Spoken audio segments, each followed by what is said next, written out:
Les idées véhiculées par les pervers narcissiques sur la perversion narcissique parce que ça les arrange. Donc aujourd'hui, on va voir ça ensemble. Donc bienvenue à tous et vous allez voir que c'est super intéressant. Oui, petit aparté, je parle du nez, j'étais malade, je me rétablis, mais je voulais quand même être présente pour vous. Alors, la première idée, c'est que la victime, que ce soit un homme ou une femme, c'est forcément quelqu'un de faible. En réalité, ça, c'est une idée qui est véhiculée par une personne très narcissique ou pervers narcissique parce que justement, cette personne aime être au-dessus. Donc, cette personne ne peut pas envisager que si elle se fait des victimes, la victime est plus puissante qu'elle-même. Donc, autrement dit, un pervers narcissique, il ne veut pas que sa victime le dépasse ou la dépasse. Et donc, du coup, effectivement, il faut entretenir absolument cette idée que si une personne est victime de quelque chose, elle est forcément faible. Aussi, c'est une idée qui est entretenue par la société. Par exemple, quand on emploie justement le terme de victime, on aura tendance à penser que la personne victime était dans un état de faiblesse. Alors, effectivement que parfois on se fait manipuler, harceler parce que on est isolé et donc parce que techniquement parlant, on est tout seul face à un groupe et que du coup, ça va être beaucoup plus compliqué de garder confiance en soi alors qu'on est le seul à défendre une idée qui est opposée à celle d'un groupe, ou justement on se sent seul face à un groupe, on a plus tendance du coup à se rallier à l'ensemble d'un groupe, à cette idée-là, plutôt qu'à celle d'une seule personne.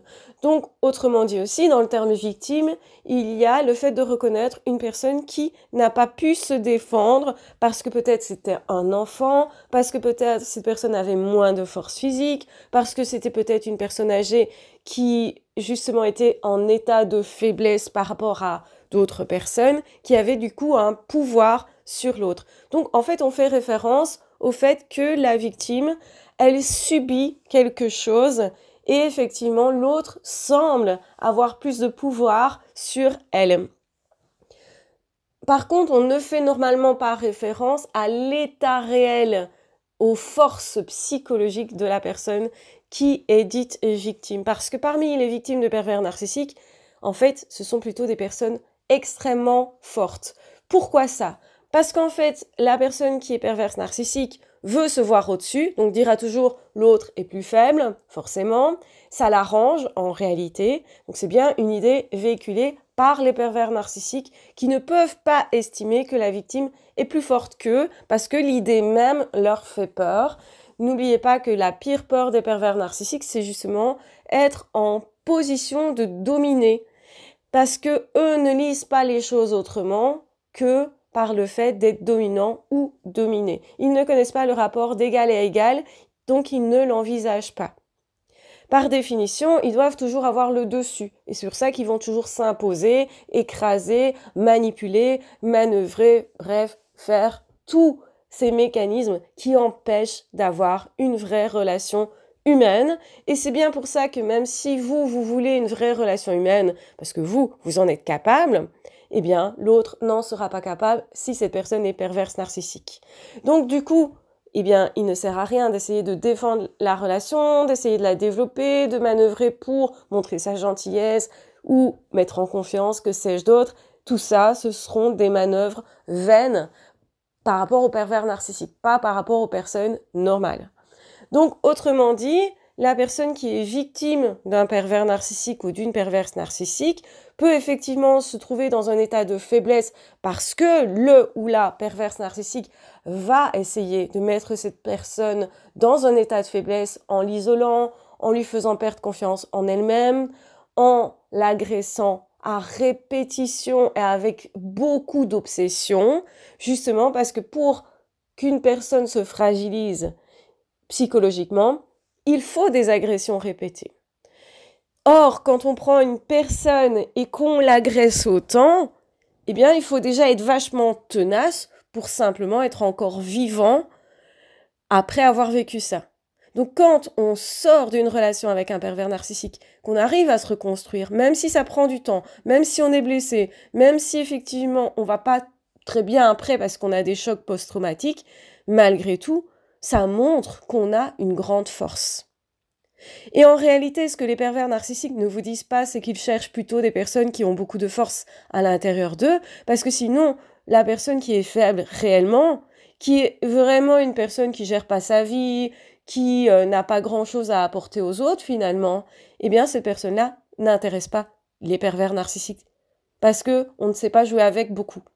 Au contraire, il faut quelqu'un de résilient, qui s'en remet toujours, qui tient le coup, qui tient le cap, qui a des choses à partager, à donner, qui est très altruiste, qui est quelqu'un qui justement cherche vraiment l'amour et donc est vraiment capable d'amour aussi.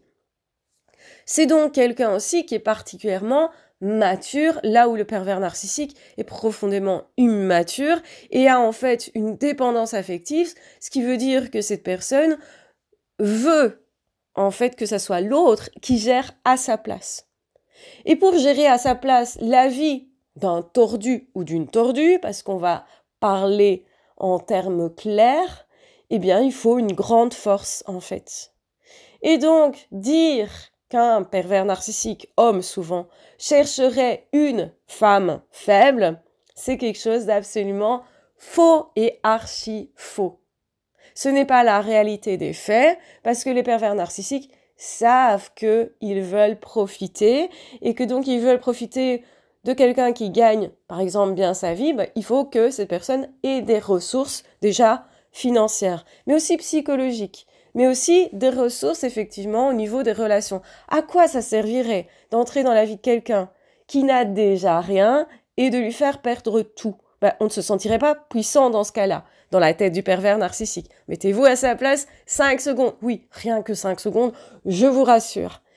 En réalité, la personne perverse narcissique rentre dans la vie d'une personne qui a déjà construit pas mal de choses, qui est certes un peu en galère, et c'est pour ça que c'est possible d'y rentrer, parce que cette personne, elle a un peu moins confiance en elle à ce moment-là, un peu des galères au boulot, ou un peu des galères en amour, ou un peu des galères en amitié, etc. Mais c'est la vie de chacun, en fait. On a souvent des galères dans la vie, et c'est normal d'avoir des problèmes dans la vie, en fait, c'est ça la vie. Donc, du coup, effectivement, que les pervers narcissiques vont choisir quelqu'un qui a déjà plein de choses dans sa vie, ou quelqu'un qui pourrait construire, qui est en train de construire, pour pouvoir, justement, lui retirer peu à peu tout ce qu'elle pourrait avoir, tout ce à quoi elle peut accéder en tant que personne humaine. Donc on va lui retirer son calme, on va lui retirer sa confiance en soi, on va lui retirer aussi des relations, on va lui retirer sa réputation, on va lui retirer son argent, possiblement, ses moyens d'action, on va lui retirer en réalité tout ce qu'on peut, on va prendre la place de sa vie la plus importante. C'est pour ça qu'on retrouve souvent les pervers narcissiques en amour, c'est-à-dire qu'ils vont essayer de séduire souvent plusieurs personnes en même temps, parce que c'est la place la plus importante, c'est la place dans laquelle on peut recevoir le plus, c'est-à-dire qu'on est plus généreux généralement avec son partenaire de vie qu'avec son patron, par exemple, ou qu'avec un collègue. Un collègue, on arrive plus à se dire, ok, c'est pas quelqu'un d'important dans ma vie, donc c'est pas grave si je ne m'entends pas, c'est pas grave, je ne suis pas obligée de faire autant d'efforts, en fait. Tandis qu'avec une personne au niveau du couple, on va donner beaucoup plus. Et on va donner beaucoup plus si c'est son enfant, par exemple. Donc là, ça explique que les parents qui sont manipulés par un enfant pervers narcissique, un adolescent pervers narcissique, quel que soit l'âge de cet enfant, eh bien, va déguster beaucoup plus parce qu'on a dans la société cette idée qu'on doit donner beaucoup à sa progéniture, que c'est une partie de nous. Et donc, du coup, on est capable de faire énormément plus de sacrifices, plus la personne est proche de nous, en fait. Donc, du coup, ce que recherchent les pervers narcissiques, ce sont des personnes qui vont les prendre à charge, parce que eux sont immatures, parce que eux ne savent pas gérer leur vie, parce que eux ne savent pas gérer leurs émotions, surtout celles de colère, de haine, etc. Et donc, ils vont tout faire pour vous donner ces émotions-là, vous les faire vivre à vous, parce que c'est comme ça que le pervers narcissique se croit puissant, puisqu'il est capable de détruire votre vie, c'est qu'il a une fonction, c'est qu'il a justement une existence. Et on voit combien c'est clairement tordu.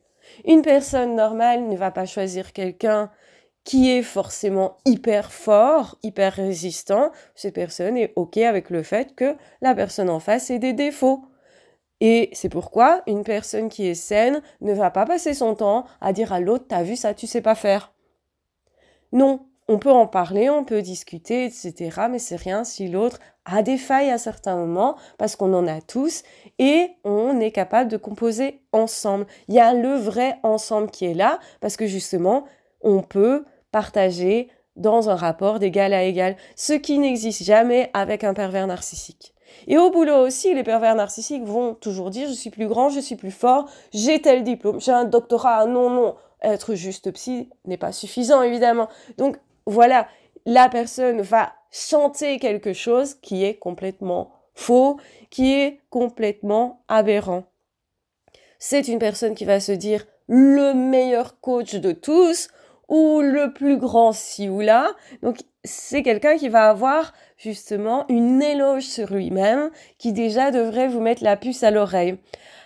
Et justement, ils vont se positionner à certains moments au moins en mode grandiose. Même ceux qui sont plus masqués, cachés et qui se comportent plus un peu comme des timides, à certains moments, justement, il y a ce côté grandiose qui sort. Et ça devrait vous mettre la puce à l'oreille parce que un timide ne passe pas tout d'un coup à quelqu'un d'arrogant, à quelqu'un qui aurait tout pouvoir sur les choses et qui sait tout faire, tout dire et qui vous fait la morale justement en disant c'est comme ça et pas autrement.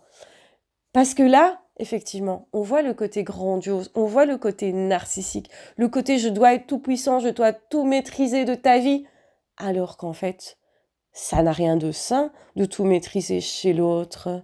Ça prouve surtout qu'on ne maîtrise pas sa propre vie. Quand on a besoin de tout contrôler, c'est que les choses nous échappent généralement et c'est que justement on n'a pas de puissance.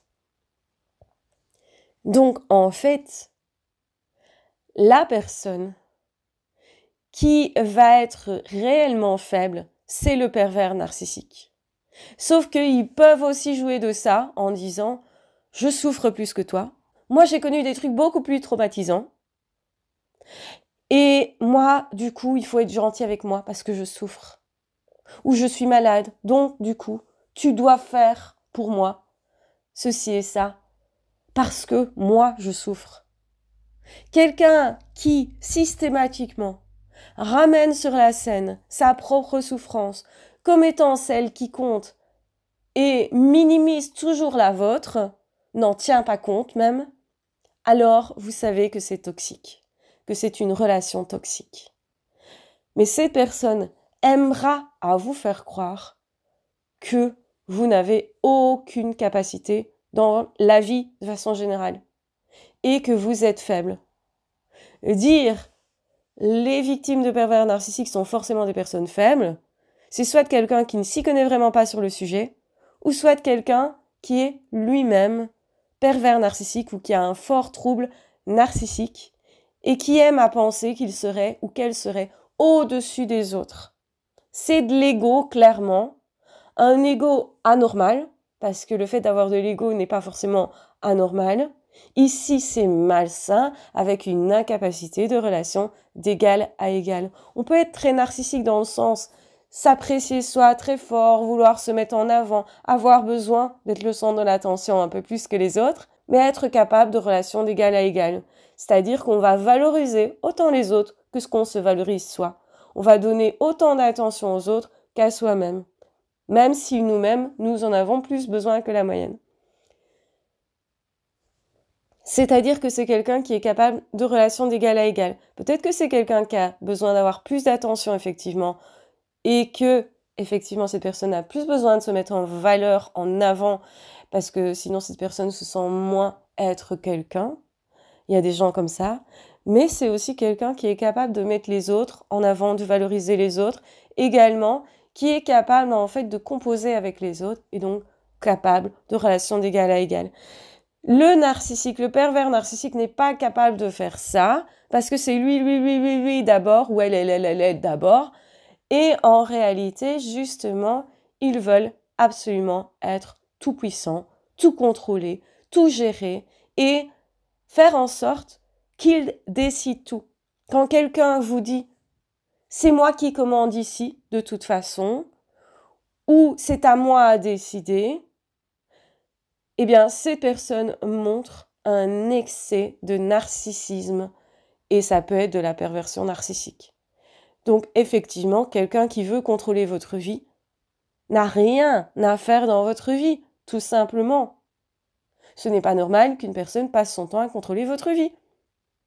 Parce que cette personne, elle devrait gérer la sienne d'abord. Et ça, c'est ce que ne font pas les pervers narcissiques, parce qu'en réalité, ils sont faibles, ils sont creux, ils sont vides, ils n'ont aucune consistance et finalement aucune confiance, ni en les autres, ni en eux-mêmes. Parce que quand on a absolument besoin de tout maîtriser comme ça, c'est justement la preuve qu'il y a un gros problème derrière, qui est « je veux tout maîtriser, tout contrôler », parce que moi, j'ai besoin de quelque chose qui n'est pas rempli. Donc, ça veut dire que je ne suis pas comblée. Quand je suis comblée par la vie, je suis cool avec l'autre. Quand je suis comblée par la vie, je n'ai pas besoin de maîtriser la relation. Quand je suis comblée par la vie, je vais offrir des choses en proposant. Et je ne fais pas tout un plat si l'autre me dit non. Je sais que l'autre dit non à la proposition et pas à moi-même et pas à ma valeur. Le pervers narcissique ne sait pas faire la distinction entre sa valeur et le comment l'autre se positionne. C'est pour ça que les pervers narcissiques veulent toujours soumettre, rabaisser, humilier, contrôler et vont toujours être là à fliquer les autres, alors qu'en réalité, ils sont incapables de gérer eux-mêmes leur propre vie, incapables de savoir ce qu'il faut faire ou pas, incapables en fait, même si ce sont des donneurs de leçons, de connaître ce qu'est la morale et de la respecter. Ils vont vous dire fais ceci, ça, soit comme ceci, soit comme ça, alors que même ne sont pas comme ça, alors que même ne savent pas faire ça. Et le but, c'est vous convaincre que vous n'êtes pas capable d'eux, parce que sinon, vous êtes capable de vous échapper, tout simplement. Si vous croyez en vous, vous comprendrez que vous avez tout à fait les facultés de sortir de l'emprise et d'aller dire zut à la fin à tout ce qu'ils disent, parce qu'en fait, vous êtes infiniment plus fort qu'eux et ils ne choisissent que des personnes qui sont des belles personnes, très humaines, justement parce qu'ils n'ont pas ce côté-là, très capables de ressentir des émotions et de les gérer parce qu'eux-mêmes n'en sont pas capables, très capables de composer avec les autres, d'être en relation et d'être beaucoup plus sociable, justement, que ce que la victime pense qu'elle est, parce qu'elle a été isolée, elle pense qu'elle n'est pas sociable, alors que c'est faux. Donc, c'est aussi une personne qui est capable de créer un couple, mais l'autre va le convaincre qu'elle n'en est pas capable ou qu'il n'en est pas capable. En fait, c'est parce qu'ils essayent de vous convaincre que vous ne savez pas faire, que vous croyez que vous ne pouvez pas faire, que vous êtes prisonnier. Donc, pour sortir de l'emprise, il faut se convaincre qu'on peut faire, qu'on peut être, qu'on peut créer et qu'on peut sortir de ça. Et là, vous en aurez fini avec l'impuissance que cette personne essaye de vous faire apprendre, en fait. Donc, pour sortir de ça, il faut croire à sa puissance et en fait, être un minimum égocentrique, croire en soi et vouloir pour soi une vie qui soit belle plutôt que tout le temps penser à l'autre.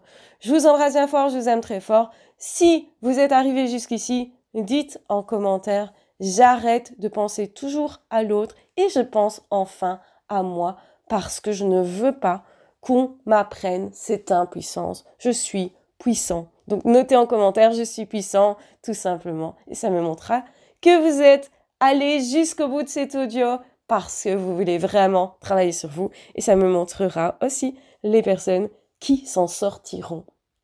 Je vous embrasse bien fort, je vous aime très fort, croyez en vous.